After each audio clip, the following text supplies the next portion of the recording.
प्रारंभिक शिक्षा। राजेंद्र प्रसाद जी की प्रारंभिक शिक्षा अपने गांव में ही हुई। बाद में वे पटना और फिर कलकत्ता विश्वविद्यालय गए। वे हर परीक्षा में प्रथम स्थान प्राप्त करते थे।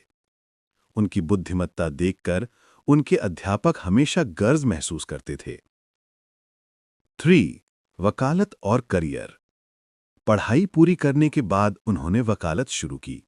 वे बहुत प्रसिद्ध और ईमानदार वकील बने। परंतु जब महात्मा गांधी ने स्वतंत्रता संग्राम का आह्वान किया, तो उन्होंने वकालत छोड़कर देश सेवा में स्वयं को समर्पित कर दिया। 4.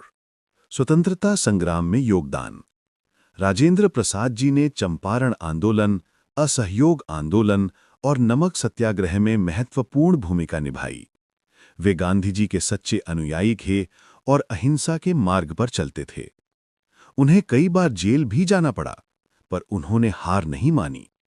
उनका जीवन देश की स्वतंत्रता के लिए समर्पित रहा। 5. राष्ट्रपति पद।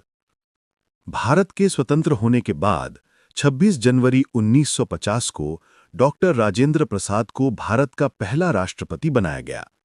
उन्होंने लगभग 12 वर्षों तक, यानी कि 1950 से 1962 तक देश की सेवा की।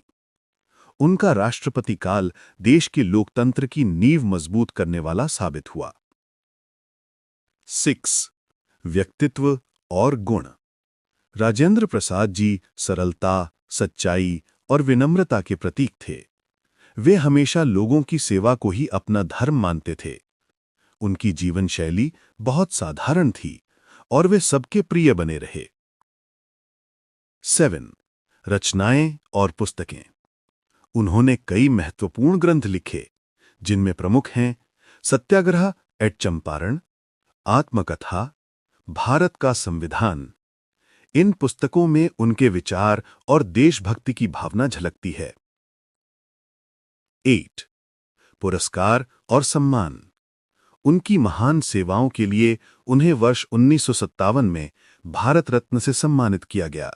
यह देश का सर्वोच्च नागरिक सम्मान है। 9. निधन। डॉक्टर राजेंद्र प्रसाद का निधन 28 फरवरी 1963 को हुआ।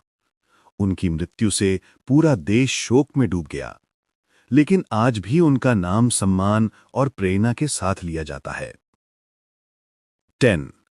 निष्कर्ष, कंक्लूजन।